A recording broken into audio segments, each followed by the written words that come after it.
how hard you work totally matters, and like I work super hard right now. The whole team does. Of course, it's like a critical base ingredient, but I think what matters even more is what you work on, and then what matters even more than that is who you work with.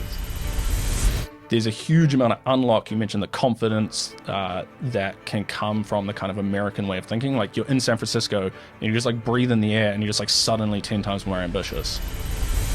We're bringing the best of New Zealand and New Zealand culture and New Zealand entrepreneurialism and the best of kind of San Francisco, Silicon Valley way of operating and trying to merge them together, both literally in terms of building a company in both places, but also from a cultural perspective. So that looks like, you know, we're very innovative here, we're very resourceful, we can do a lot without a lot. In the US, they dream incredibly big, of course. There's just like anything is possible, incredibly confident and bold. And so we kind of say we're building the best of Silicon Valley in Wellington, and, you know, we're bringing the best of New Zealand over to San Francisco too.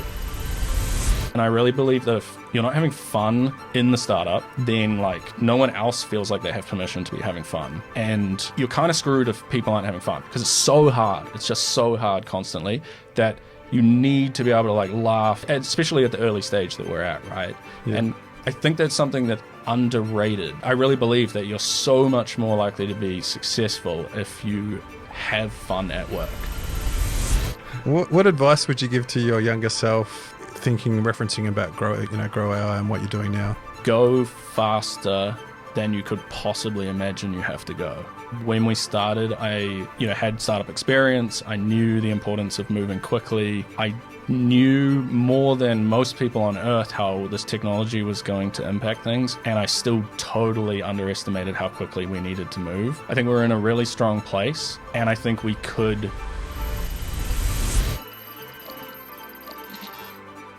Welcome to the Startup Theatre Podcast. This podcast is produced by Empire Films. Hey everyone, Troy Hammond, and you're back with us, hopefully, or you're watching for the first time, Startup Theatre Podcast. Today's episode is going to be an absolute banger. We've got Alistair McLeay coming on the podcast in a minute. He is the co-founder and co-CEO of Grow AI, one of New Zealand's most interesting AI technology startups that are building a superhuman AI sales leader, augmenting and helping with sales companies around the world to like coach and help their sales teams. And so we're going to get into the nitty-gritties of what he's building. We're going to talk about AI. We're going to talk about AI ethics. I'm going to throw some questions at him. He's going to give us a lot of lessons. He's a really smart guy who's Cambridge educated, was doing LLMs before it was cool. So I really encourage you to stick around and watch the full episode, because I've got some questions at the end that I think are particularly going to be really interesting for Alistair to talk to. But before we get into Alistair, we're going to kick off into one of my favorite segments on this podcast, which is Startups Under the Spotlight, brought to you by Talent Army. Talent Army, as you know, one of New Zealand's best recruitment companies, no bias intended, that helps startups across the country, help them scale and build teams. And so one thing that they think is really important, or my team thinks is really important, is spotlighting some of these startups. And so I'm particularly passionate about that. And so I've got 3 more to come at you this week. The first one I want to talk to you about is a company called Gondola. It's a startup out of Auckland. And so if you're shipping at scale and you're tired of customs chaos, this product is for you. So Gondola is an automated customs clearance platform built by high-volume parcel operators. You can drop in your manifests, your CSVs, your Excels, whatever you use, and Gondola will clean, validate, and format them. Errors get flagged before submission, and then submits to customs using encrypted standard compliant processes, all in real time. So there's no more reformatting spreadsheets. There's no last-minute surprises, no bottlenecks. Just get frictionless clearance. And if anyone out there like me, I buy online all the time. I ship things online. I receive things online. Customs is a real pain. Getting things is a real pain. And so if you want frictionless clearance, visit gondola.com, which is GONDOLA.com, and simplify your logistics today. It's a really cool company. Gondola, brought to you by Johnny McAvoy and Adam Batika out of Auckland. So go off and check them out. The next one I want to talk to you about is a company called Voice by Alan Howard. Alan is a famous Kiwi in Wellington, ex-Trade Me and other fame. He's basically built a whole new product called Voice. And so if you're spending time fixing things your customers don't care about, then Voice is for you. Voice, spelled VOYCE, helps you prioritize what really matters by turning customer feedback, team insights, and business signals into clear action. No more guessing, no more chasing vague metrics. Voice surfaces what's causing churn, highlights what's holding people back, and guides your team to focus on the right improvements. So stop wasting budget on low-impact changes and start working smarter. Visit Simply Voice, which is simply voyce.com, and let the customer's voice lead the way. The third and final startup that I want to talk to you about today is one that I think is really cool. So as a dad who watches kids sport a lot, goes to kids sports, I heard about this really cool app that Andrew Miller has built. And so if you want to bring pro sports streaming to your next event without the need for camera and crew or complex setup, then check out Cam One by Andrew Miller. Most clubs don't have the time or the resources to run full broadcast productions. Not everyone has a Jono Tucker like I do on hand that I can say, hey, Jono, get some cameras, come out and film my kids' sport. And so Cam One is your easy, affordable sports broadcast solution. No tech crew, no big budget, just a phone and the app. So whether you're running national events or a sideline supporter, Cam One makes it really simple to add real-time scoreboards, banners, and sponsor logos, all from your mobile. Update scores from a second device, customize graphics, and share to platforms like Facebook and YouTube with ease. Visit Cam1, which is CAMONE.app, cam1.app, and stream your next sports event like a pro now. And so go check out those three startups. We love these founders in New Zealand that are doing cool things and grinding, and we love shining a spotlight on them. And so that's Startups Under the Spotlight, brought to you by Talent Army. I think it's time now we go and get Alistair from the door. I think he's here, Jono. Let's get into it. Today's guest is brought to you by Vanta. Whether you're starting or scaling your company's security program, demonstrating top-notch security practices and establishing trust is more important than ever. Vanta automates compliance for global frameworks like ISO 27001 and SOC 2, saving you time and money, helping you build customer trust. Over 8,000 global companies like Atlassian, Dovetail, Sharesies and Flossy all use Vanta to manage risk and prove security in real time. I actually had dinner with the whole Vanta team and I knew instantly that they would be the sponsor on the podcast. They just genuinely care about startups, and to make it go even one better, they've actually decided that my audience gets a special offer of $1,000 USD off from Vanta. All you have to do is go to vanta.com/startup theatre and enjoy your $1,000 USD off now. Did you see yourself doing this from like an early age? I did. I have always, I think since, I started my first business at 16. Yeah. So ever since very young. And was it tech always that you saw yourself in? Like, no. So, because I know that you started in the sort of e-commerce t-shirts and yeah. So if we go way back there, I started my first business at 16, and then 2 years later sold that at 18 in my final year of high school. Was that O Week or something, wasn't it? Or so there's a crazy story with that. That was actually the next business. So the clothing business, Outside Apparel, was kind of like modeled after I Love Ugly. Yeah. We got in a bunch of press for that, like TV and newspaper and things, and really like showed me what it was to build a business very, very young. But it wasn't tech. I knew nothing about software. I knew nothing about. It's a shame because I love software, but no one told me anything about it. But we, out the back of that, ended up starting NZHC, which was my first software company, totally by accident. Yeah, they're my favorite software startups ones. Yeah. They just come from accident. Yeah. But you've got, I want to sort of kick into some of these early lessons that you've got, right? Because you've got some pretty cool stories that I've heard. And namely my favorite one that I've heard from you is that you pretty much bet everything on your trip to San Francisco and spent 30 days with an investor and literally just threw everything at it. I'd love to hear that story for our guests. Yeah, absolutely. So I think we have to go back about a year toward the end of last year. And the company, so Grow AI had been going for about a year at that time.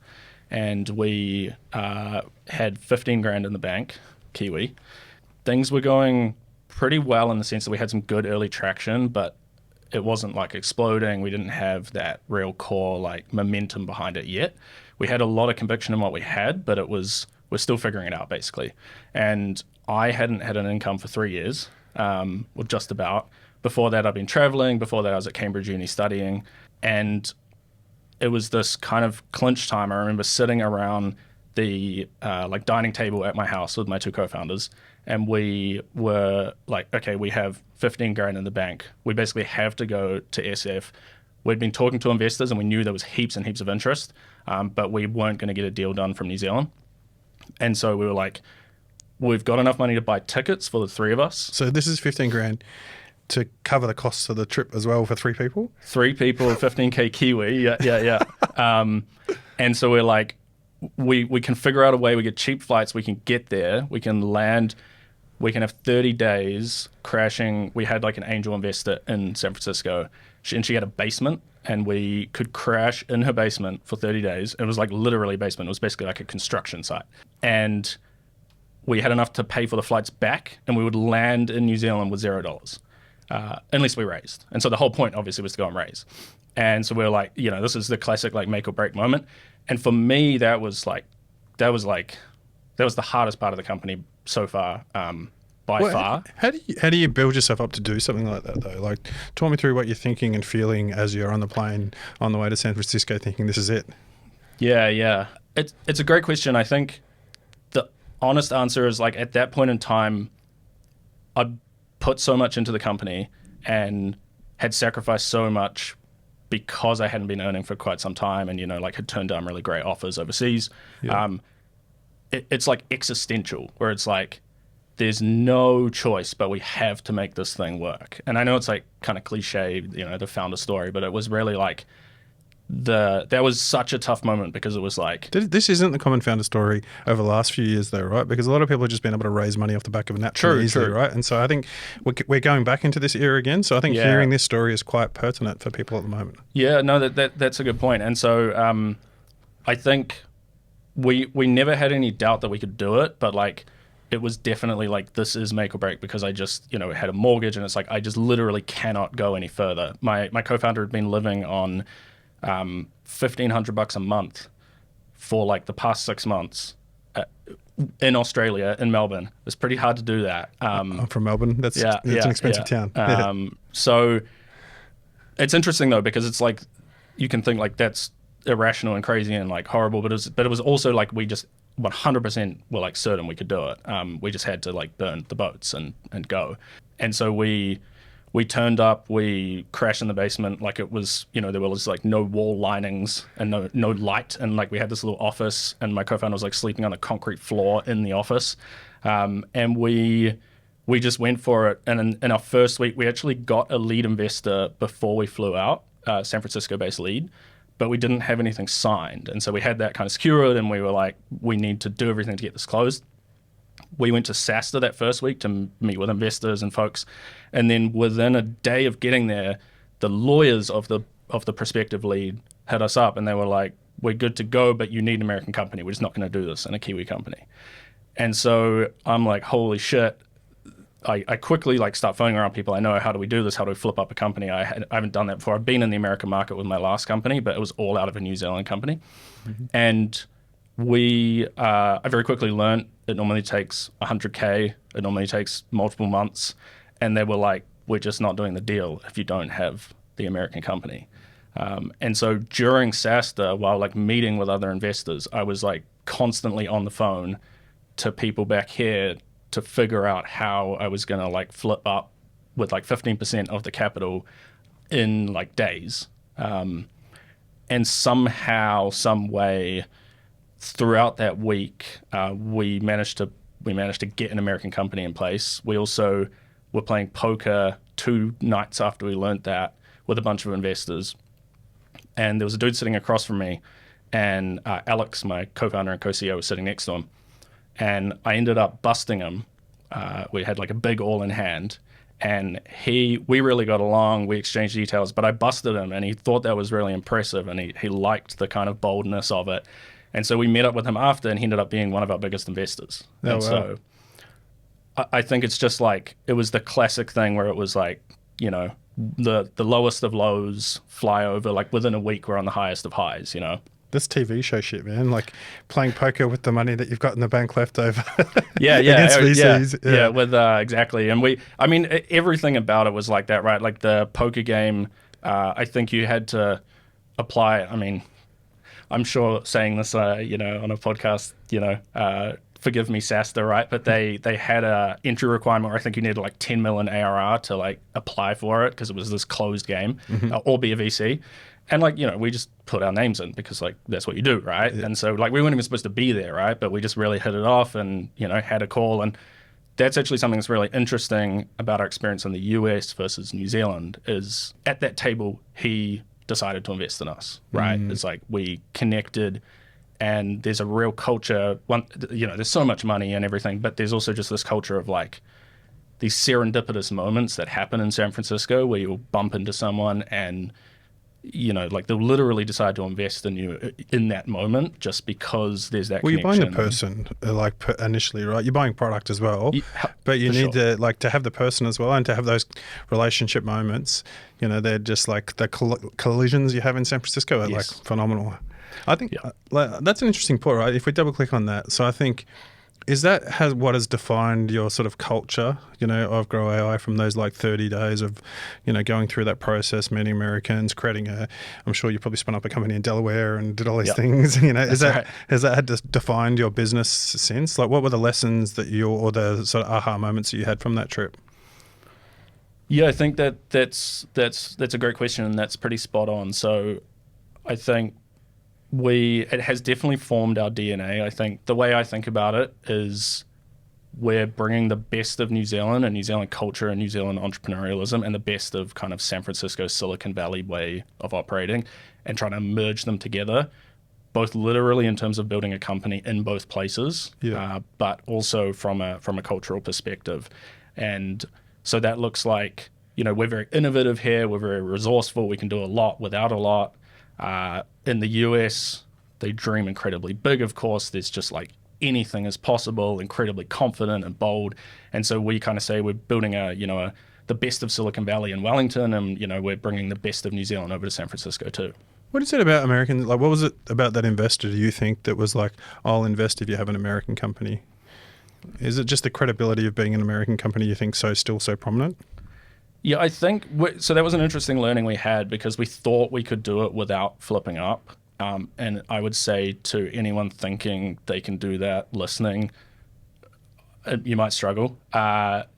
It was just, they agreed to do it, but then as soon as legal looked at it and the experience we had with everyone, I think the reality is the Delaware C Corp is so standard, rinse and repeat, there's hundreds of billions that go through them every year. And so anything you do that is non-standard just makes your life harder, right? Yeah. And, they've got a lot of options. So unless we weren't growing incredibly fast, we weren't that kind of company at that point in time where we could just like dictate any terms we wanted. And so you kind of just need to make it easy for them. Hey, you're a bit of a gambler. So like we talk about poker. I also heard a story that you had a 100K bet from being a dropout to go to Cambridge University. Can you talk us through that story?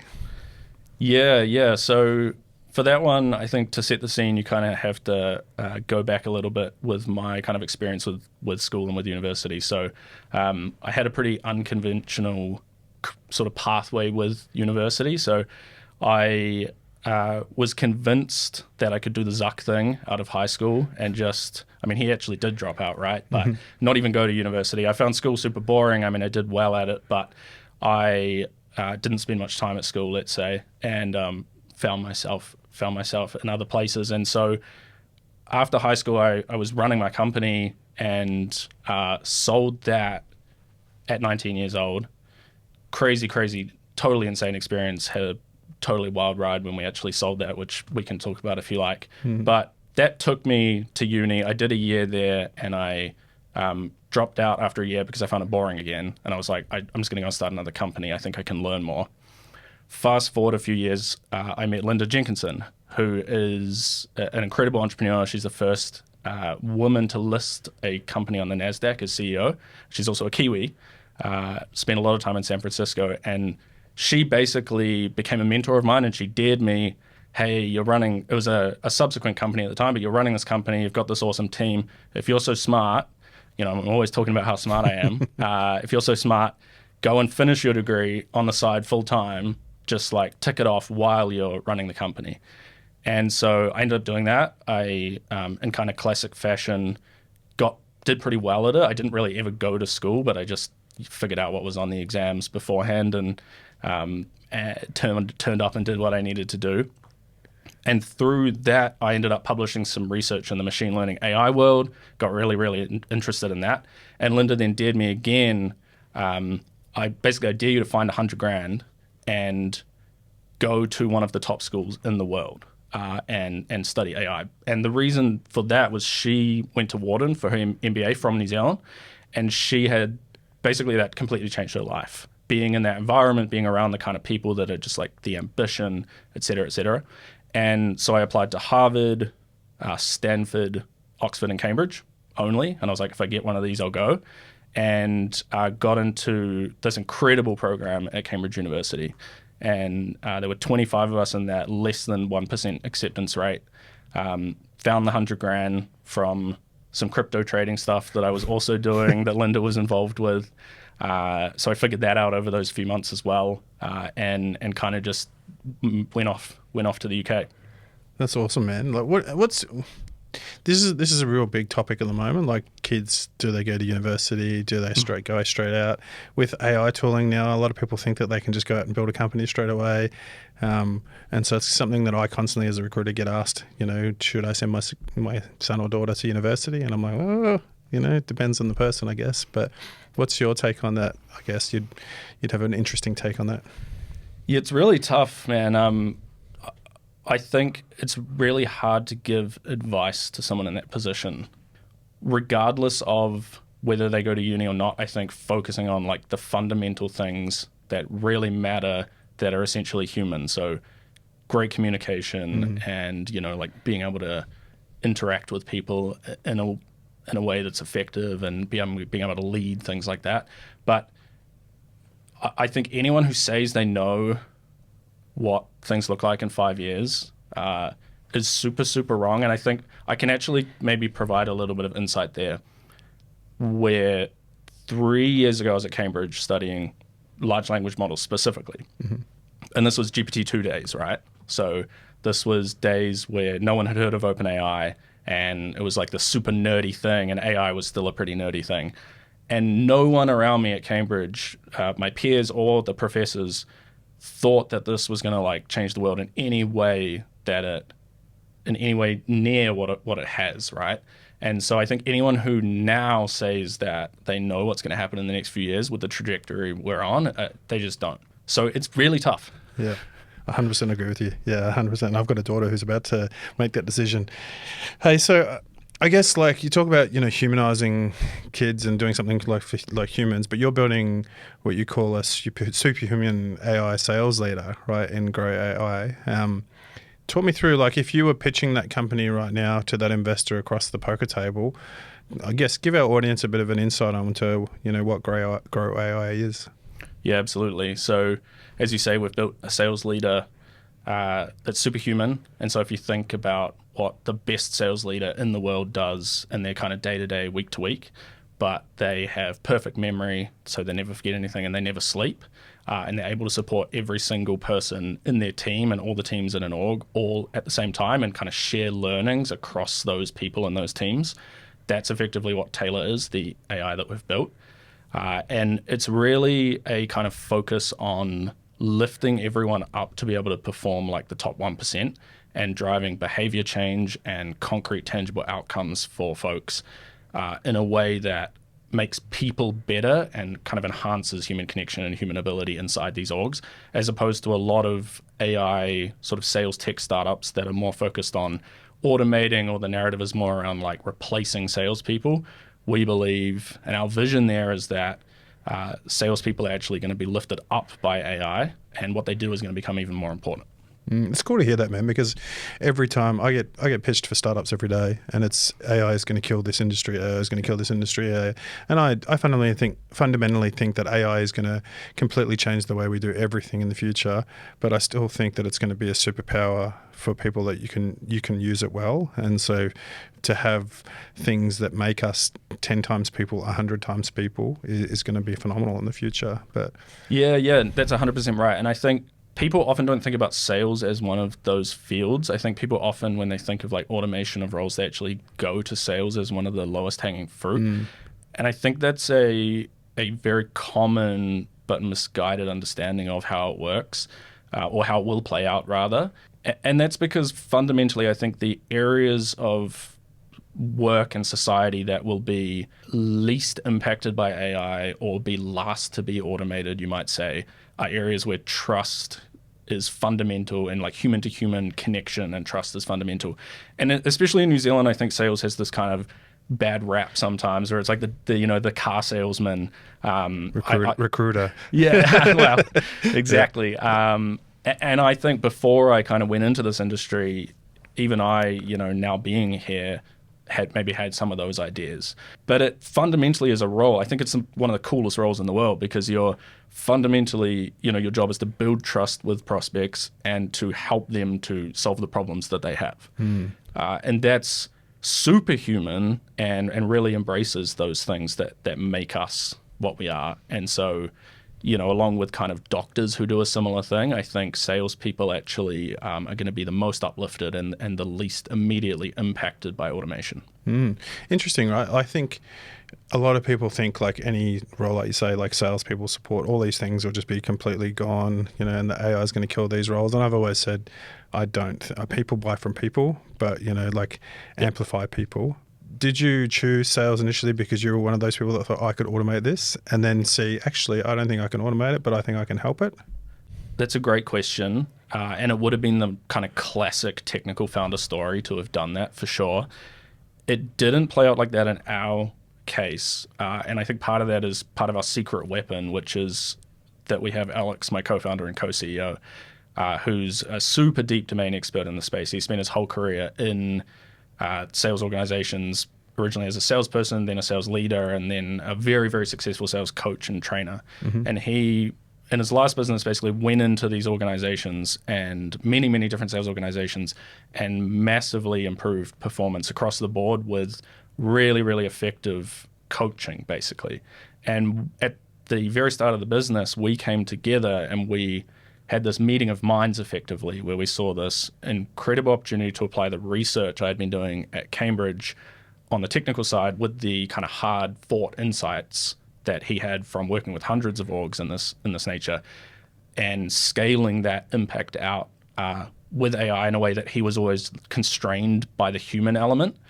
But because he had those insights from day dot, we knew deeply the what was needed effectively to like really have an impact there and lift everyone up. And we knew from day dot that wasn't a case of replacing people, because that was never going to work. To your point, it's as long as there are people buying things, we're going to need people selling things. And if that's no longer the case, like, how can you plan for that world? Yeah. No, indeed. Well, I mean, you've got some huge super fans already, man. Like, I know that you guys have got some great customers in New Zealand that I know of, and you've got, you're obviously going global from day one. What is it, do you think, that people are like seeing? Because the people that are using your product are like shouting it from the rooftops, right? So what is it in particular that you feel like, oh shit, man, we've really unlocked something that's helping them? Yeah, that's a great question. I think there's a number of things that I could answer around that's what's unique around the product. I think at its heart, though, it's that we've taken a unique approach where it's really kind of the heart of what great coaching is, which is sort of Socratic coaching, so asking questions and helping people to find the right answers and guiding them along. We bake that into everything we do, and that's what I kind of, when I see it, our North Star is around driving real behavior change and tangible outcomes by enabling everyone to perform in the top 1%. That's what I mean there, where we're not just giving everyone the answers, we're not just serving up the right thing and or actioning it for them. If you ask ChatGPT or you ask Claude, what you should do, it will always give you a clear answer, or you ask it to generate a proposal with a discounting component. What our AI will do will say, hold on, let's step back a second. Are we confident that we need to discount here? I don't see anything in all of the data I have that suggests that the buyer is price conscious. Why are you wanting to discount? And they'll have a back and forward like a great coach would. Now, we do help them to do things more effectively and efficiently, but we really think about it, I think, very differently. And it's harder in some ways, but we take that Socratic approach of everything we do is about lifting the person up. Interesting, man. Like you just took my mind straight back. I used to be a sales coach. I used to work for Salesforce back in the day and used to train salespeople. And the Socratic method for me was like a whole workshop that I used to do on like asking the same questions, right, and teaching people how to do it. And so for those that are listening, and don't understand that, it's essentially Socrates' method of asking the same question over and over again to Yeah, interesting, man. That sounds super cool. And I think it's exciting to see salespeople now have the opportunity to feel like that they can amplify themselves and to feel like they're more confidently equipped to go into each meeting because you're not only representing a brand, you're representing your person, yourself. And so it's a tough job, man. I take my hat off to people that do that. So, and it's a super tough job. You got a number on your back every month, every quarter. And it's tough out there, but it's super important. So you raised 2.5 mil? Yeah, we did originally. Since then, we have taken some more money in, not in a kind of structured realm, but just there are some strategic partners that we're working really closely with that wanted to put capital in and have a piece of the business. So we have raised a little bit more, but all up under 3.5. Yeah. And so you guys are actually moving to San Francisco this weekend, right? Yeah. And so talk me through that. Like let's break that down. Like, how do you go and get a visa? Did you get like the E2 visa?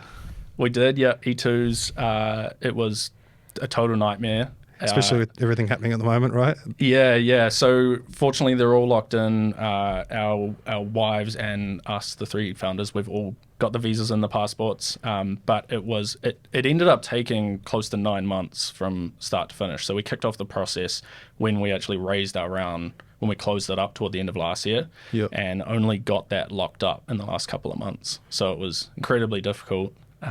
And I'm moving over this weekend, so everything's go, and my 2 co-founders are already over there. Awesome. And do you guys have digs already over there? Are you going to work remotely?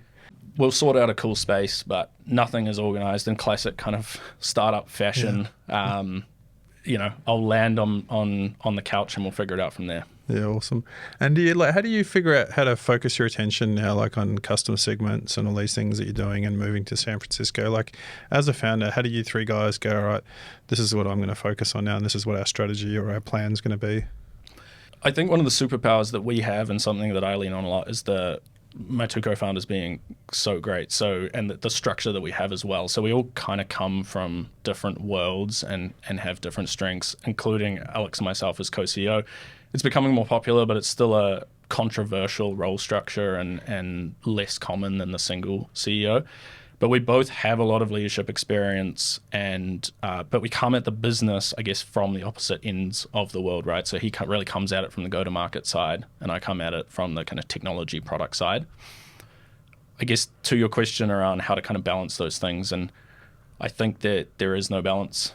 Leaning on them is really important, but we're about 10 people now, and I think we're at this stage where it's really interesting because it's amazing having a team, and we have an incredible team, but we're at that kind of size where you have both a lot of time needs to be put into kind of hiring and managing the team and supporting the team, but simultaneously you don't have enough people to cover a lot of the IC work that you still have to do as a founder. And so you're also just wearing a million hats and doing a million things. And so I think it's a particularly chaotic kind of stage, and one, where you've really got to lean on your co-founders a lot. And I know from meeting you earlier, right, you're definitely bringing that US energy. It's funny, right? So I'll frame that, right? So I had a candidate interview this morning with a client, an American guy from the tech startup world, had hyper successful, like big brand names, tick, tick, tick, tick. And I called him and I said, after the interview, I said, how did it go? And he said, I don't know how it went, because he goes, I think I came across arrogant. He said, I was just being myself, which is confident, and hustle culture, and this is what we do and the likes. But he said, on reflection, he goes, I think I came across arrogant. And I was like, yeah, well, we have a different type of culture here. And I tried to explain that to him before the interview, and I sort of followed up afterwards and said, there's definitely pros and cons of sort of each market. How are you balancing that? Because it is, a grind. If you were 10 people in America right now, you'd probably all still be in that basement sleeping next to their desk, right? How do you balance that with New Zealand sort of culture here? Yeah, it's interesting. I actually had 2 interviews this morning, one with an American who's just moved to New Zealand, and one with a Kiwi here, both through Talanami. So shout out Talanami. I was going to say, I know their names too. I think.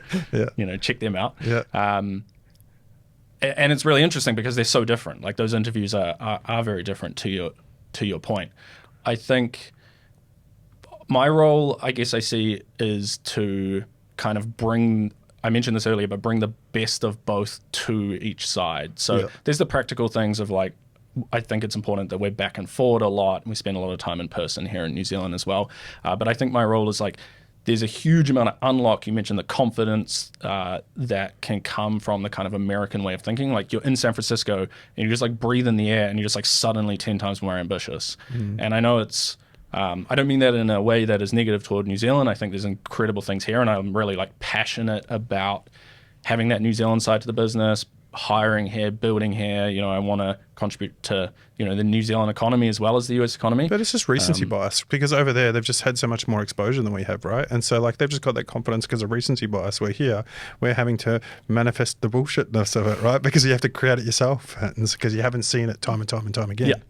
And I think you're absolutely right. And I think also the sheer size of the market as well is always going to play an element, right? But yeah, I mean, we're incredibly resourceful. We're incredibly innovative as a culture, like very entrepreneurial, right? And so I think it's just so exciting to me to build I think of us as a New Zealand company, but to kind of get the best of both, right? And build a culture where there's like really strong ties between them. Yeah, cool. So you're not going to be doing the Elon Musk sleeping under the desk in the new office? No, and I think you can look at the kind of current thing on X or Twitter right now is like 996 in San Francisco, right? And I think it's kind of bullshit mostly in the sense that it attracts a certain type of employee. Like it's fine for a founder to do that. Like I mean, I probably do that, but not because I'm like trying to do that. It's just the reality of being a founder, right? Founder mode. Yeah. Exactly. But I think prescripting that for a team, I think you're going to attract like 21-year-olds just out of college, like they're potentially going to get burnt out. Yeah. It's all a show, right? It's not how you actually build, I don't think, enduring companies with great people. It's a balancing act, right? Of taking the traits from those people, and then the traits from this people, and so and that's where you start to think about the team, right, versus the person. And so, but yeah, I think like it is kind of founder mode, right? And I think everyone should have that founder mode. And I think what I'm excited about is we're starting to see the reemergence of founders saying, no, man, we're just going to work our asses off. We're just going to go hard, and this is how you create companies, and this is how you create success, and this is how you get things off the ground. I was talking to a startup this morning that I'm going to invest in that has decided we're not going to do the traditional VC thing. Let's just throw 500 grand together between, sort of friends and family and just go hard, just go after it without like chasing some VC money for the next couple of months to get ahead of the game. And so I think everyone should do that. I've heard a story about you and your co-founders in Wanaka that sort of emulates that story a little bit. Yeah. That takes me way back to kind of the early days. Yeah, that was way back that was my first software company, NZHC, back when I mentioned I kind of finished high school and decided I was going to go and do the Zuck thing. And so my cousin Reed, my co-founder, and we had this business that we had started sort of accidentally, like a lot of the best businesses do. Basically, there was an incident where he was pulled into the principal's office, was threatened to be taken down to the police station, and it was because we had made a wildly successful levers gear product and sold far more than the school possibly had, and had used their logo, and they were very unhappy with that. And so it was like a totally chaotic, accidental start to the business. But it very quickly started doing very well. We made like 20 grand in a day the first day of the business when it wasn't a business. And it was one of those things where the market was just pulling it from us. And so in that same kind of fashion, thinking all the way to that kind of part of the business, what we did is we pulled up a map after high school and we said, we can go anywhere in the world. Where do we want to be? Chose Wanaka. There's like 19-year-old girls there skiing and stuff. There's like beautiful mountains. How old were you? 18, 19 at this stage? Yeah, we were doing 18 at the time. Yeah. So we rented this like 3-story like place overlooking the lake, like incredible house, just the two of us. We're like, this will be our bachelor pad. This will be our workstation. You know, we'll just like we'll party all the time. It'll be incredible. We'll run the business. Classically, we ended up. I think we probably talked to like 2 girls the whole time we lived in Wanaka, and we worked incredibly hard, like 80, 90 hours a week. We never went skiing. We never did anything. And while I like look back on that fondly, and there's some really great memories from that, and it was very formative, I think it was a really good learning as well. Primarily that like how hard you work totally matters, and like I work super hard right now. The whole team does. Of course, it's like a critical base ingredient, but I think what matters even more is what you work on, and then what matters even more than that is who you work with. And so we had a pretty great outcome from that, but that was really more to do, I think, looking back on it, with the fact that the market was pulling it from us. So we had automated this clunky old system with spreadsheets and paper forms, and we had kind of built a software product that just made it really seamless. And that mattered far more than spending 90-hour weeks grinding in this like beautiful house with no girls in it. And what mattered even more than that was who I was doing it with. So my co-founder, Reed, my cousin, we've been best mates since we were born. An incredible person, but also an incredible amount of trust in that relationship that allowed us just to do things that would have been very hard with anyone else at that time. Like choosing co-founders, right, is like a marriage, you know, and I think I see a lot of people get it right and a lot of people get it wrong. Yeah. What for you is the best advice you can give on choosing co-founders? It's funny, that reminds me of the saying that choosing a co-founder is like choosing a spouse, but you spend way more time with them and you don't get the sex. And it's way more stressful, right? And so I think there's absolutely something to that. I think I've done this well, and I think I've done this poorly over the kind of last decade of my career. I think you really need to build a lot of trust, ideally, with the person. I think that's the number one thing before going too deep. And so I think it's really tricky to be in a position where you're like looking for a co-founder. And I don't think people should avoid that entirely.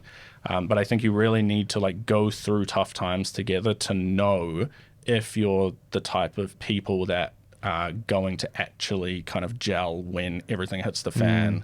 And, you know, you've been punched in the face 20 times that week and it's just like you're running on 5%, you know.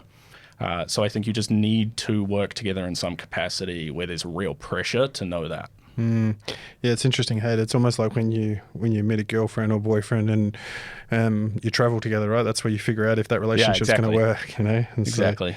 So, you talk about, like, obviously you're balancing the grind, right? You must have things that you do outside of work. Like I know you're into your outdoorsy sort of stuff.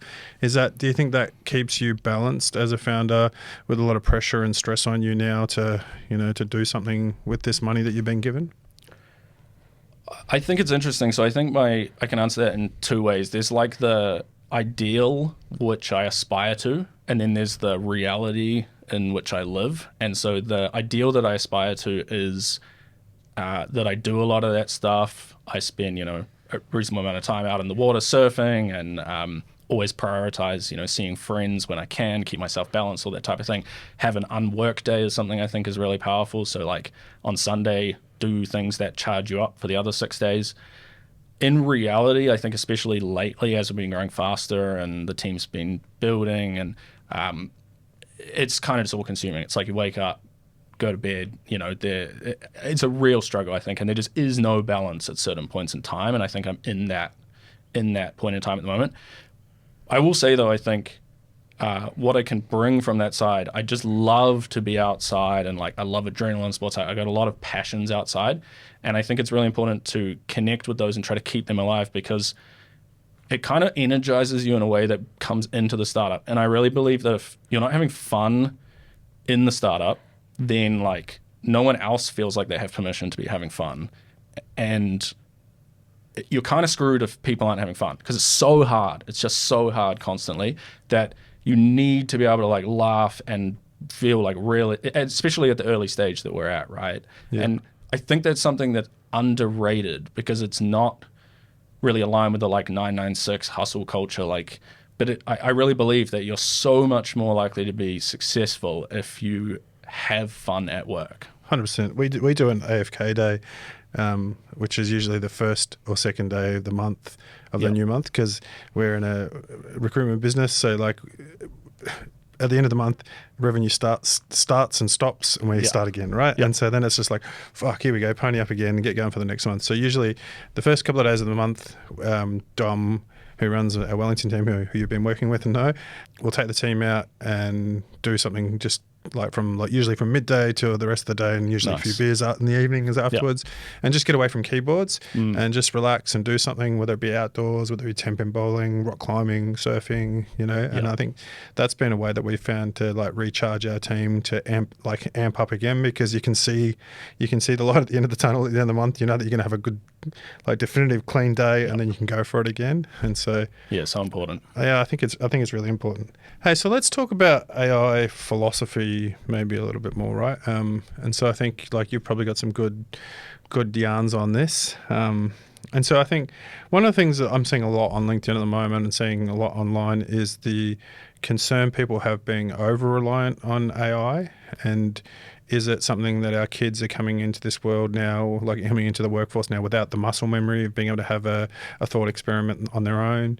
And I'm definitely seeing it, and sometimes in where people, when I do a formal interview with someone, I can see they fall apart when they haven't, when I ask them a question that they haven't prepared with AI about. What's your take on that? Yeah, it's really interesting, and we see it a little bit in the interviewing that we do as well. I think it's a fine balance, right? Because we really care about folks embracing it deeply when we're interviewing. So we don't want anyone who's not embracing AI. But then to your point as well, it's like, where is the line? And I think it's really interesting. I think we are entering a really interesting period where there will be a lot of what you say as, I guess, the internal thinking or the thinking for oneself does go away. But I think I'm super optimistic that I think we're just very, very adaptable as people. And so I'm not too worried about it overall. I think as a company, we really care about embracing the good side of that and leveraging it in a way that lifts people up. But I think a great example is like the Sora app came out, I think yesterday or 2 days ago, which is, OpenAI's version of TikTok, but with your face and where everything is AI generated. And in some ways, it's like the extreme version of YouTube Shorts, or like the sloppification of our attention spans, but with like AI injected. And this is like the most extreme version of this kind of phenomena where it's almost like stopping our ability to think for ourselves. But I remain optimistic, and I use that as an analogy because I think there's also this big movement we're seeing at the moment where people are recognizing, hey, like, my kids really shouldn't be spending 5 hours a day doing this, or like even more powerfully, like I shouldn't be spending 5 hours a day doing this. And there's almost this like pushback to like, hey, we need to look after ourselves here. We need to like be really careful about the kind of future that we want for our kids and for ourselves. And I think the same thing will happen here. So I think there's a world where we get immense benefits, and we have some bumps along the way, but we actually pretty successfully navigate what are going to naturally be the immense downsides. And a major one which you highlight is that version of, I'll just defer all of my thinking to these systems that may or may not be smarter than me in that area. But the real problem is then, like, when I'm faced with something where I can't just turn to it, like, do I just freeze up, right? Yeah. And I think it's about like augmenting it somehow, right? And so for me, one thing I noticed is that I started using like transcription services, AI like Fireflies and a few things to record a lot of my notes and interviews and the likes. And then I thought initially, oh, this is cool because I can get lost in the interview and have a proper interview without having to look down and take notes. And what I found is that I wasn't retaining any of that interview. And so when a client asked me about that candidate, I wasn't able to just recall the person enough to be able to go, oh, this is why. I'd have to refer back to my notes that Fireflies had written for me.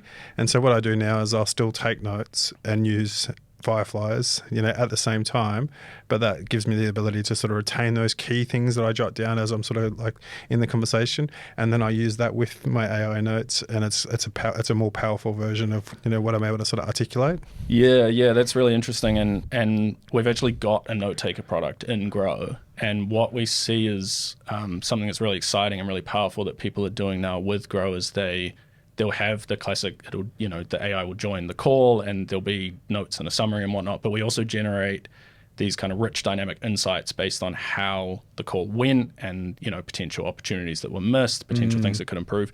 And we actually ping our users, and in that kind of Socratic nature as well, we'll ask them like, hey, I observed this thing happened. Do you want to jump in and unpack it? Or, hey, there's this thing we need to do. Or even more practically, like, helping them to, click a button to generate a follow-up business case, but then we'll actually ask them some key questions to get them thinking through what should be in it. And so I think my point there is you can both help people to automate these things and make their lives easier through a note taker, but you can also inject this approach to get people thinking without taking up a lot of their time and help them to still be really deeply involved in the strategy, because at the end of the day, they have the most context anyway. And I think that's the thing, learn along the way, when that prompt comes in, that you're taking time to think about that and process that. You've got a really great line for people that are worried about AI and consciousness of AI. Can you share that? Yeah, so it's interesting. I think I talk to quite a lot of people who are, I guess, naturally worried about where this whole thing goes, right?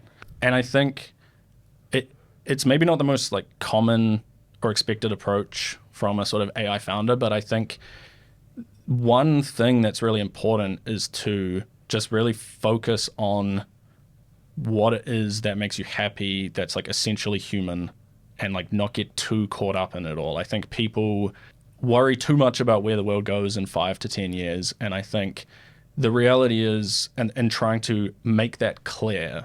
And I just think we don't know. There's immense upsides, there's immense downsides, and there's this incredibly messy world in between of how AI is going to truly transform everything. I think we know that the role of an accountant or a lawyer today looks completely different in 5 years. And so there's the obvious things of embrace the technology, get good at it.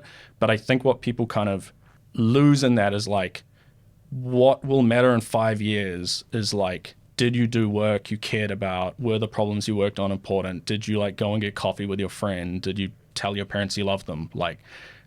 Whether you got your spreadsheet automated faster with the AI tool or not, you won't remember it. And so, yeah, it's almost it feels like in some of these conversations, I think when people are getting really worried or anxious or nervous about this stuff, there's an element of zoom out. I think what is human will continue to be valuable as long as we're around, and make sure you just continue to do those things that are human, that bring you joy, that are important in your time on Earth. And don't worry too much because the change is coming, and we can't we can't stop it, we can't slow it down. I don't believe, and so we should really embrace what we're doing now.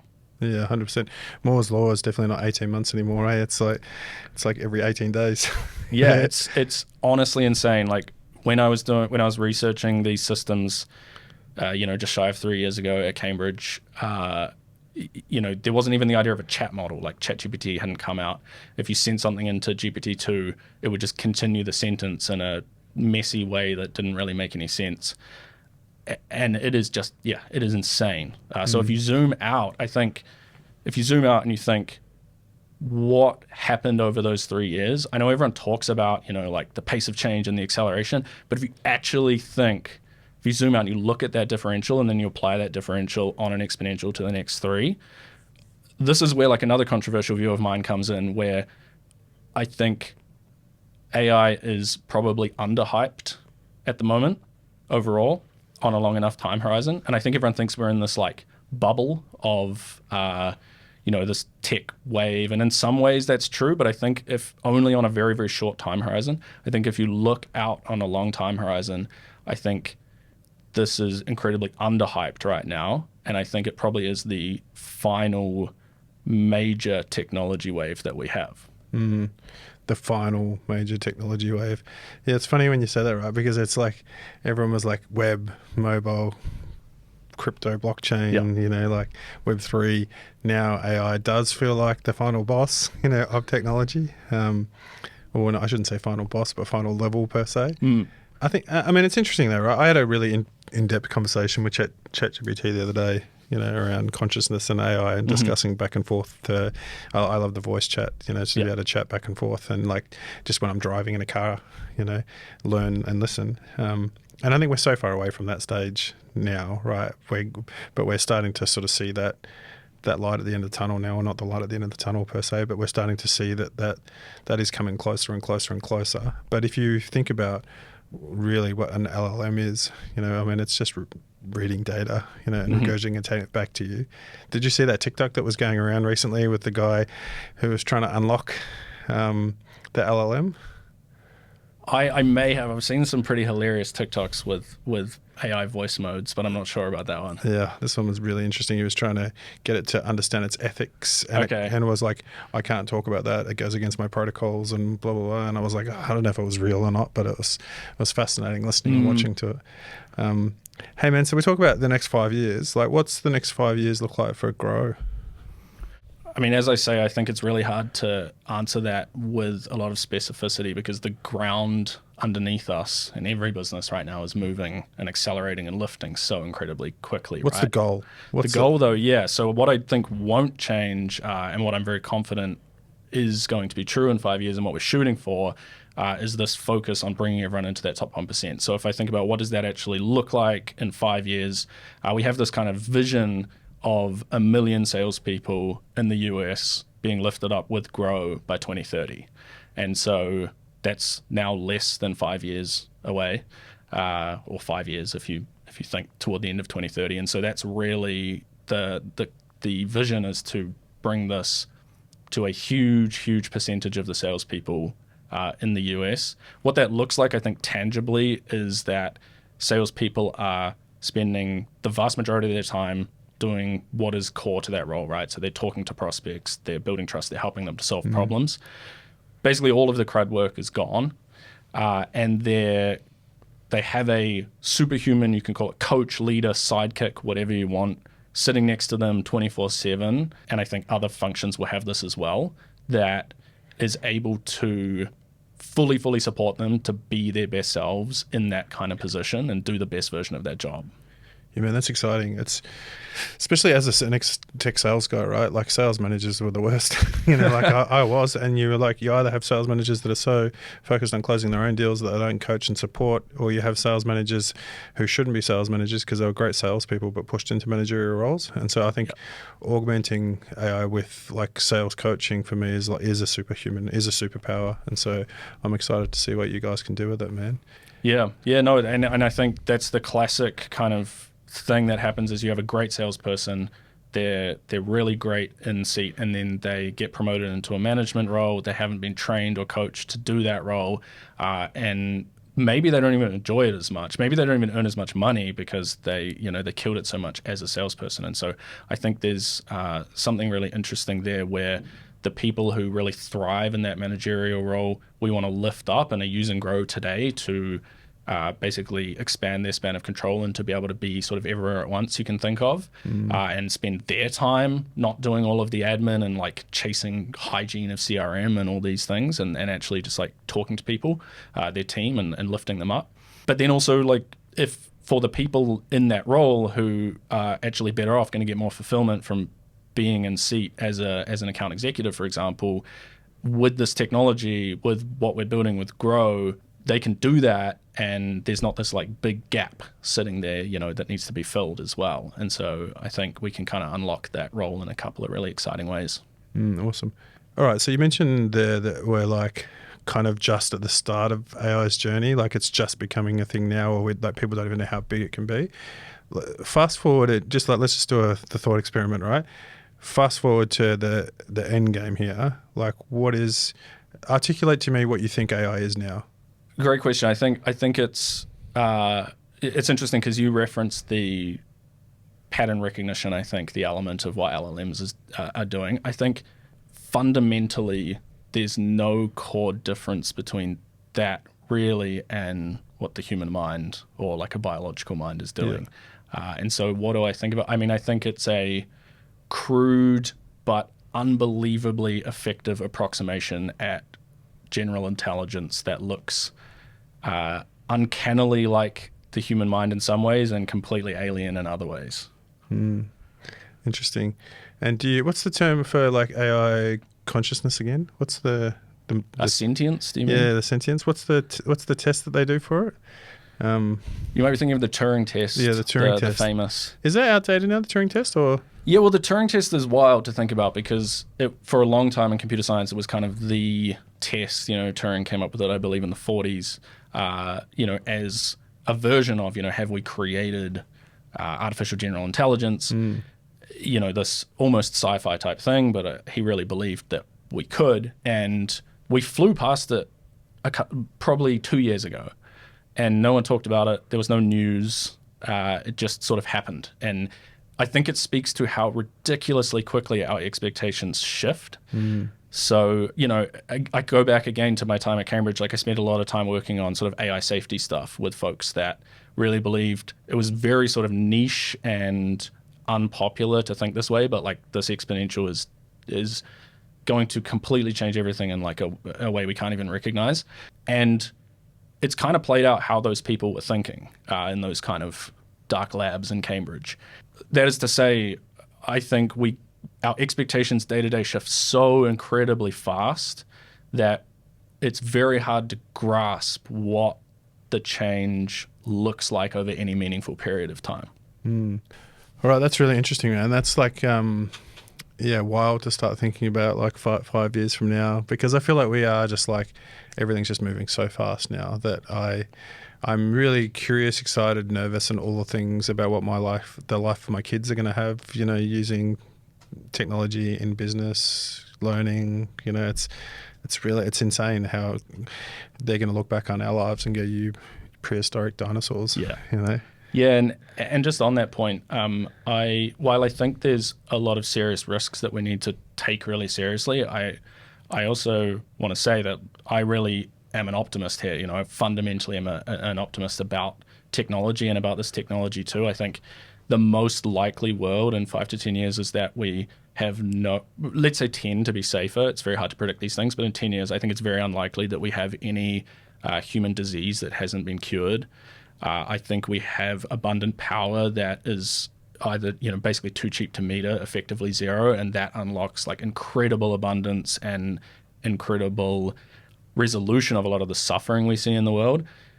And I think there's these crazy downside risks as well that we need to carefully keep our eye on and be responsible stewards of. But I think for those listening, anyone who's worried about it, I think the most likely path we're on is that we have an incredibly exciting future ahead of us. 100%. Just don't call the company Skynet. We're gold, right? Exactly. So we're going to move on to some rapid fire questions that we've got here for you, my friend. And so with the point of these questions is I'm going to ask you, and I just want you straight off the dome, what comes to mind. Cool. And so fire back at me. So being a guy that's well studied, what book or paper is shaping your thinking right now? I think the hard thing about hard things is what immediately comes to mind. The Ben Horowitz. You've probably heard that. It's the number one answer to that question. Okay, I'm not surprised. I think I've heard it on another podcast, Yeah. and for obvious reasons. It's lonely in the seat as a founder CEO, and that book, as depressing as it is in some ways, in a rational way, it's like incredibly inspiring because it's like I'm not alone in this. Yeah, and I think like that and Rowan's book recently, I'm not sure if you've read Rowan's book. It's on my list. I haven't yet. I think when you go in thinking about what could go wrong and the hard things that you have to overcome, then they don't become roadblockers. They become, that's pattern recognition again, right? Yeah. It's like, this is that point. This is that point that I've read it's before. okay. Yeah, so it really is okay. And And it's like in sales, right? Like it's a basic objection that you're prepared to handle. Agreed. What trait do you most admire in other founders? I think it has to be tenacity. I say that's, specifically because it's probably a common answer as well, and it's kind of cliche.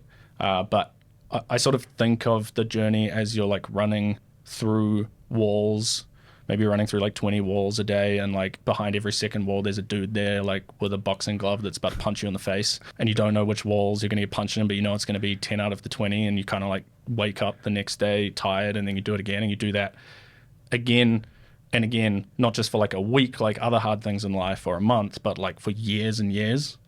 So I think tenacity, like I think everything else is pales in comparison to how much of that you need. Sounds like a Japanese game show. Exactly. Yeah. What advice would you give to your younger self, referencing about Grow AI and what you're doing now?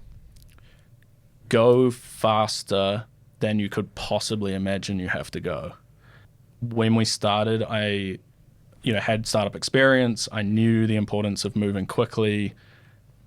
I knew more than most people on earth how this technology was going to impact things, and I still totally underestimated how quickly we needed to move. I think we're in a really strong place, and I think we could have gotten to where we are in half the time if we had appreciated just how quickly everything was going to transform. And so whatever the answer would be, you have no clue how fast you have to go. Everything 1000% intensity from day one. This next 2 years there is no moment to rest. Yeah, I'm not sure who I heard this from Rod Drury. Like Rod Drury quoted it. I'm not sure it was his quote or not, but it was something that it's just been on my mind ever since. It's not the big who eat the small, but the fast who eat the slow. And that's always stuck with me. That in terms of like, that's a good one. How fast you need to move. Hey, what's one tool apart from your own tool that you can't live without? I think I have to say Claude Code, which for those who the listeners that aren't familiar with is a tool that Anthropic released that kind of takes Claude and then puts it into the terminal or the IDE as kind of a programming assistant. But you can use it. The thing that's super interesting is you can use it for anything you can basically imagine as like a super agent. We're actually looking at using it inside our product as well. That is a glimpse into the future, particularly in the world of software, but honestly in the world more broadly. In the same way, I wasn't old enough at the time, but I think people talk about like the iPhone moment and you like got a glimpse into the future. I think Claude Code, I don't think it's an exaggeration to say like that is one, I could never ever imagine not having it as a programmer myself, but it's really touched on the first like glimpse into this amazing future. It's the most talked about thing, in the world that I live in at the moment, and especially online, right? Actually, we're filming this today on a Monday. It'll come out on Thursday, but tomorrow, I think US time, Dev Day, OpenAI's Dev Day, and I've seen rumors of like a drag and drop agent builder. Have you seen that? Yeah, I think I actually just saw it on the way in on Twitter. It's insane how much OpenAI is kind of doing everything now, right? Yeah, they are literally, they've gone from being, this cool little tool to being a global platform building everything, right? And it's like excites and scares me at the same time, right? That, you've got these technology companies like this. And so... No, 100%. And I think they're on track right now to being potentially 10 times bigger than any other company in the world. And I think that's pretty interesting to think about. Yeah, man. Yeah, it's wild. And it's wild how quick they're shipping product now too, out the door. Mind you though, ChatGPT at the moment, I'm having some real struggles with it. It's being a little bit naughty at the moment for me. In one word, what drives you today? Impact, which is probably what everyone says on this pod, but I think... What does impact mean though to you? It's interesting because I don't think about it. A lot of people think about that as like legacy, and I'm a bit of a stoic, I kind of think we all turn into soil and that's that, and that helps me to deal with the highs and the lows of the journey. So it's not really that. I think I've just always had this deep desire to like make, and again, it's cliche, but like make the incredibly short period of time that we have on Earth count, right? And I think I get so much energy from doing something that I really believe can like lift up millions of people and leave the world better. I don't know. I think like everyone who's doing the kind of thing that I'm trying to do is probably a little bit broken in the mind, to be honest. Myself certainly included. But it's just, I just love it. Like, it's hard, but I just, that's not super directly answering your question, I think. But I get it though. Yeah, What impact for you is personal impact on your life and what you've been able to create. And I think founders like you that I've chatted with over the years have this, I mean, it sounds horrible to say, but almost sociopathic, like masochistic. I'm going to do something fucking amazing and phenomenal, and I want to die happy that I've contributed something big to the world. It doesn't need to necessarily, be touted at lectures for the next 500 years. But and I think like, I really think it's like not about the money as well. Like, I think you're foolish if you become a founder for the money. Probably, because I think if I was optimizing for that, there's like higher expected value things to do. I just because of like the nature of the game we're playing, I really think it has to be something higher than that for you to like just get out of bed for 10 years straight, right? Yeah, well, there's so many opportunities to take money off the table along the way and stop, right? And so if it's the money, that's the easy first hurdle that you have to jump over. Well, if you're lucky. Exactly, yeah. What's the biggest misconception you think people have about AI startups? I think I come back to my earlier point there around the fact that as much as this feels like a bubble and an overhyped cycle, I think most people are still underestimating just how much impact we're going to see over the next decade. What's the mistake that you've made as a founder that taught you the most? Oh, there's so many. So every painful mistake, the more painful, obviously, the more learnings there are in it. I think one that immediately comes to mind that I think is worth sharing is there have been a couple of points in time where I've jumped into things, sort of starting ventures earlier on in my career without really like feeling the drive and like this is a thing that I need to solve in the world, or this is like an area where I really like aligns with my purpose, or however you want to describe it. And I think it's become very cool to become a founder, and it's like YC has made it, you go to like, it used to be cool to go to an investment bank, now it's cool to become a YC founder. I think it just, and I'm sure this is startup theater, right? It's just so freaking hard that you really need to like deeply give a shit about what you're doing, and I've made that mistake, and that's led to like painful, couple painful experiences where, it just doesn't make sense if you're not in love with it. You touched on having a great mentor before. How important is mentorship? Incredibly important, I think. And I think if I had that exposed to me earlier, I'm incredibly lucky and so grateful that I kind of bumped into her and she sort of took me under her wing in a way and showed me, really she exposed me to like the whole world of entrepreneurship and what it meant to, build a company in the US. I then took my company over there, my previous startup. But Ahmed, I think if that had happened 4 years earlier, I'd be 4 years ahead. It really does completely change the game for people. So I think coaching and mentorship, incredibly important for founders, but I think also just for everyone. And that's another reason why like I jump out of bed excited with what we're building at Grow, because we're scaling that kind of impact that maybe it's never going to be perfectly one-to-one with a mentor who's been there and done the hard thing you're doing. But just having that coach or mentor there by you 24/7 in a way that maybe not anyone, but most people in the world hopefully eventually can access is like, that gets me going, I think you can change people's lives with that kind of thing. Yeah, 100% agree with you. Apart from Claude Code, what's a company that you think is doing something real world-class right now? And I'm not allowed to say Grow AI, am I? No, yeah, that's obvious. Yeah. I think one that comes to mind in Wellington is Project Works. I think they're further along than us, but similar in that they're in Wellington and San Francisco. Matt Hayter and Mark, the CEO, are friends of mine, and I think they're doing incredible stuff. So and great guys too. Yeah, awesome team. Have you seen their new product that's coming out?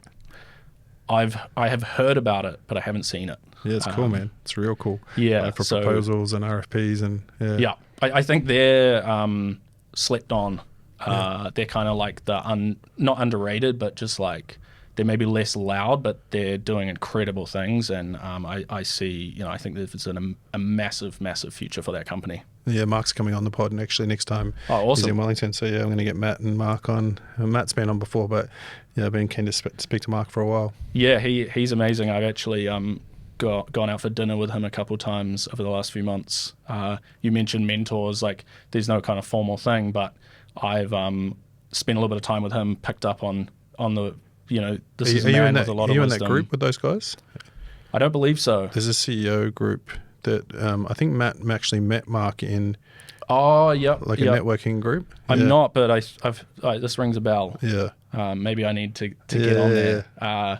Yeah, he's a great example of someone like, and maybe if I can impart something I think would be helpful to myself earlier on, and maybe someone listening is in the same shoes as, I think as a Kiwi, it's easy to be kind of like humble and not put yourself out there and ask for the thing. It's very kind of cultural for us, but like, I think it's unbelievable the unlock you can get just from being around people who have done the incredible things that you want to do yourself. And so it Mark's a great example. Like he's, I love talking to him, but he's also kind enough just to, go out for dinner with me every now and again. And I just asked him, hey, let's grab dinner. I find what you're doing incredible. I think you're fascinating. Like I'd love to chat. I love people like that. Like if you're lucky enough that you've taken the elevator up, send it back down, for the next person. 100%. And so, yeah, I agree with you. I think I love ProjectWorks as a company to work with as well. Matt and my team works really closely with ProjectWorks and like just adores working with them because you're sending people in to solve a hard problem with everyone else on the bus that wants to solve a hard problem. And that for me is fundamentally what candidates are looking for, right? Is they want to be inspired to do something great. 100%. And if we can find people for Grow or ProjectWorks and we can create more of these companies with that ambition is to do something great, I think we'd be in a better place. Hey, last question I've got for you is if you had to start a whole new company again today, what would you do?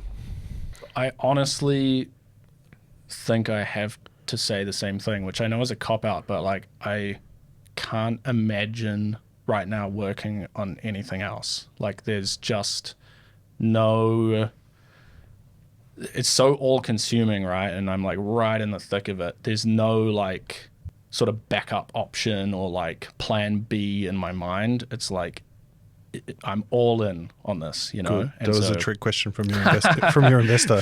Yeah. Here we go. Awesome, man. Hey, that was a really awesome chat. I think you're in prime position at the moment to really like give back to others in terms of like the next wave of growth that you're about to go through living in the US. I'm really excited about San Francisco personally myself. Like I think San Francisco is such this cool town. And as a 46-year-old guy, I've sort of spent a lot of time in SF over the years, and it's reinvented itself so many times, to become this cool city again. And I think I'm excited about what it's doing now. Like it's this reemergence again. And so I think it'll be a cool time to be over there, man. Yeah, really excited. Yeah. So I look forward to seeing what's next for you, man. For folks that want to check out Grow AI and have a superhuman AI sales leader, in their business, check out the link in our description. And thanks for coming on, man. Thanks so much. I've really enjoyed it. Well, thanks everyone for watching or listening to that podcast with Alistair. I really enjoyed that. It's actually really exciting to see these Kiwi startups taking on the world, moving to San Francisco again, really going after it. There were some really good nuggets in that, I think, in terms of like people that are listening to this that are potentially founding a company, about to, going through it now, and some learnings. And so I really hope you enjoyed that and you got some key takeaways that you need. So thanks, YouTubers, for watching this podcast on YouTube. This is where it's the end of the podcast and some boxes that Jono is going to pop up on screen now are appearing. This is probably one of our favorite episodes here. This is the subscription button. Hopefully my fingers are in the right places. Regardless if they're not or if they are, what I want you to do right now is subscribe to the pod. We've only got about a third of our people that are regularly watching this podcast subscribing to us on YouTube. And the way that you build bigger and better podcasts is that you get subscriber bases. partners, which entice bigger sponsors, which give us money to fly people in and do all this cool stuff. And so help us by giving back to us by just clicking that little button down there below. If you're a founder, if you're working in a startup, you should definitely hit that subscribe. And if you're not, go down there and subscribe so you can learn all about entrepreneurialism in New Zealand. Thanks for watching. I'm your host, Troy Hammond. I'll see you next time on Startup Theatre.